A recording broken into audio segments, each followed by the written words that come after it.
Bonjour, good morning, salam alaikum, Azul, Moté, à Paris. Salut chère communauté, bienvenue sur la chaîne Bonjour Canada. J'espère que vous allez bien, que vous passez une bonne semaine et que vous avancez dans vos procédures d'immigration pour le Canada. Je vous rejoins aujourd'hui pour une vidéo d'actualité qui a été publiée sur le site de Radio-Canada. Donc Radio-Canada, c'est un site internet qui parle d'actualité sous toutes ses formes au Canada. Donc, c'est un site qui est très fiable. Et s'ils disent quelque chose, c'est que c'est en rapport avec le gouvernement. C'est la vérité, en fait. Donc là, je suis dans le site de Radio-Canada. Je vais vous laisser le lien dans la barre de description. Comme ça, vous pourrez lire l'article. C'est une bonne nouvelle puisque le Canada, excusez-moi, le Québec, autant pour moi, la province francophone du Canada, veut accueillir un nombre record d'immigrants en 2022. Si ce sujet vous intéresse, merci de regarder jusqu'à la fin. Pour les personnes qui ne sont pas encore abonnées à la chaîne Bonjour Canada, merci de vous abonner et si vous appréciez mes vidéos, merci de mettre un j'aime. Donc, je suis dans le site de Radio-Canada. L'actualité a été publiée en mai. Je l'ai raté. Oui, c'était le 12 mai. Ça a été publié le 12 mai. Québec accueillera un record de plus de 100 000 immigrants en 2022.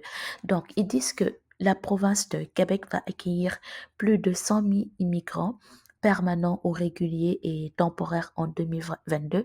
C'est un nombre record puisque Québec n'a jamais eu à accueillir autant de personnes depuis qu'ils sont en train de faire l'immigration.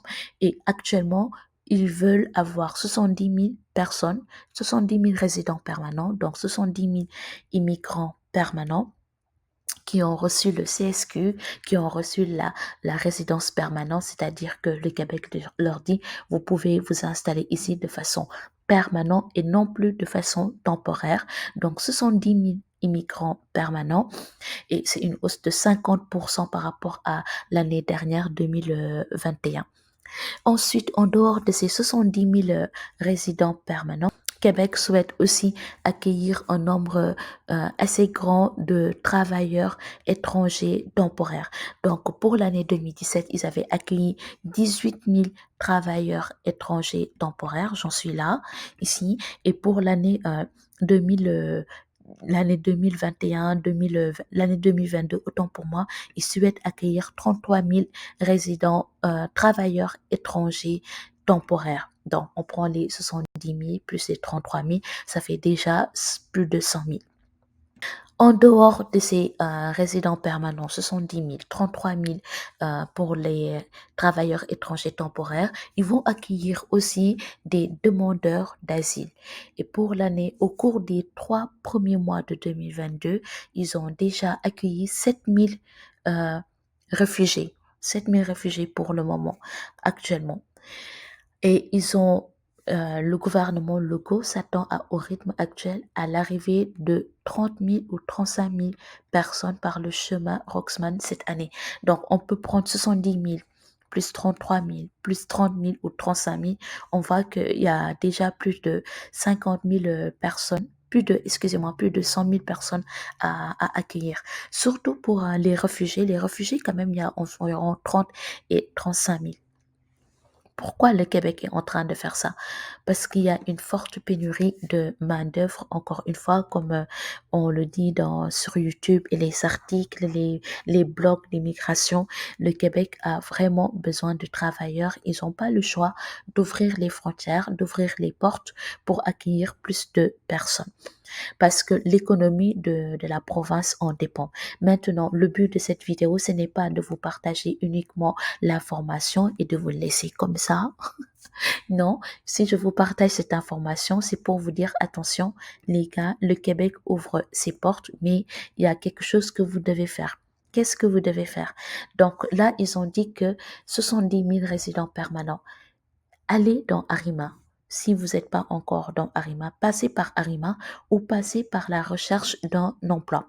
Donc, je vais ouvrir ces deux sites de suite. Vous allez voir. Voilà, les amis. Donc, une fois que je vous ai partagé cette nouvelle que Québec souhaite vraiment Une fois que je reprends, une fois que je vous ai partagé cette information que Québec veut vraiment ouvrir ses portes et accueillir un nombre record de personnes qui vont venir dans cette province, je vais vous montrer aussi la démarche à faire.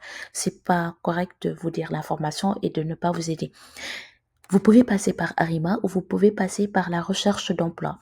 Donc, par Arima, là, je suis dans québec.ca. Vous pouvez avoir toutes les informations relatives au système d'Arima. Donc, ces pages vous expliquent vraiment comment immigrer au Canada via Arima, en fait. Donc, il y a beaucoup de pages que je vais vous laisser dans la barre de description de cette vidéo pour que vous puissiez avoir les atouts pour immigrer dans la province de Québec. Vous pouvez voir aussi le programme régulier des travailleurs qualifiés. Donc, dans cette page, il y a une description, il y a comment remplir une déclaration d'intérêt à immigrer au Québec. Tout est expliqué, mais vraiment en détail. Et ce que j'aime dans ces sites, c'est que c'est très facile à comprendre, en fait. C'est comme des fiches pratiques. Ensuite, vous pouvez, donc celui-là, c'est bon. Arima, c'est bon. Dans Arima, dans la page là que je vais vous donner, une fois que vous avez pris le temps de lire, les amis, prenez du temps pour quand même connaître, en fait. Parce que nous, dans les vidéos, on va vous dire peut-être 50%, mais il y a autre chose que vous pouvez connaître uniquement en faisant vos recherches. Une fois que vous avez pris du temps pour lire le système d'Arima, voir les exigences qui sont demandées dans les différents programmes, vous pouvez cliquer sur ce bouton accéder à Arima, accéder à la plateforme Arima pour faire votre demande.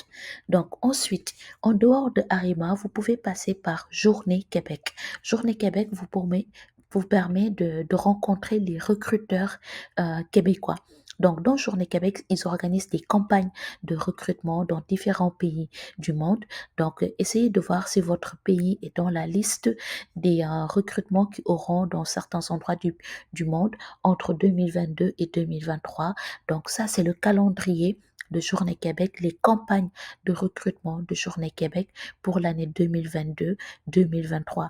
Et si vous voyez votre secteur d'activité est concerné ou bien votre pays, alors n'hésitez pas à participer aux campagnes de recrutement de Journée Québec. Regardez, ça c'était Afrique du Nord, ça c'était Maroc, ensuite il y avait la France. Actuellement, la France, ça se passe actuellement. Nous avons préposé aux bénéficiaires en septembre, Tunisie en septembre, génie et technique en septembre, Amérique latine en octobre, santé, services sociaux et éducation en octobre. Ça, c'est pour ceux qui sont en Belgique, Cameroun, Côte d'Ivoire et France. Et soins infirmiers, technologie, France, Maroc encore, Colombie. Donc, regardez si votre secteur d'activité est concerné ou votre pays. Si vous me dites, mais Émilie, ni mon secteur d'activité n'est concerné dans Journée Québec, ni mon pays. Dans ce cas, ce que je vous invite à faire, c'est de regarder une des vidéos que j'ai eu à faire, une des vidéos de Bonjour Canada, pour voir déjà comment faire votre CV et lettre de motivation. Ensuite, voir 300 entreprises à contacter pour trouver du travail au Québec. Donc ça, ce sont les 300 plus grandes entreprises au Québec pour l'année 2022 que j'ai eu à faire tout récemment. Vous pouvez regarder cette vidéo pour avoir accès, pour voir la liste de ces 300 entreprises et contacter les entreprises de jour en jour, en fait, pour voir s'ils sont en train de recruter. Voilà les informations que je voulais partager avec vous. Québec veut accueillir un nombre record de plus de 100 000 immigrants en 2022. Vous pouvez passer par Arima ou bien passer par Journée Québec ou passer par le contact direct des entreprises en regardant la vidéo des 300 entreprises à contacter pour trouver du travail au Québec. Si vous avez des suggestions de comment je peux mieux vous aider, merci de le mettre dans la barre de commentaires. Comme ça, je pourrai soit faire des activités ou des vidéos dans le but de mieux vous aider à immigrer au Canada. Je vais vous laisser tous ces liens dans la barre de description de cette vidéo et je vous souhaite beaucoup de chance, beaucoup de courage et je sais qu'au fur et à mesure que vous êtes en train de faire des recherches, tout ira bien par la grâce de Dieu. Merci beaucoup et à très bientôt sur la chaîne Bonjour Canada. Bye.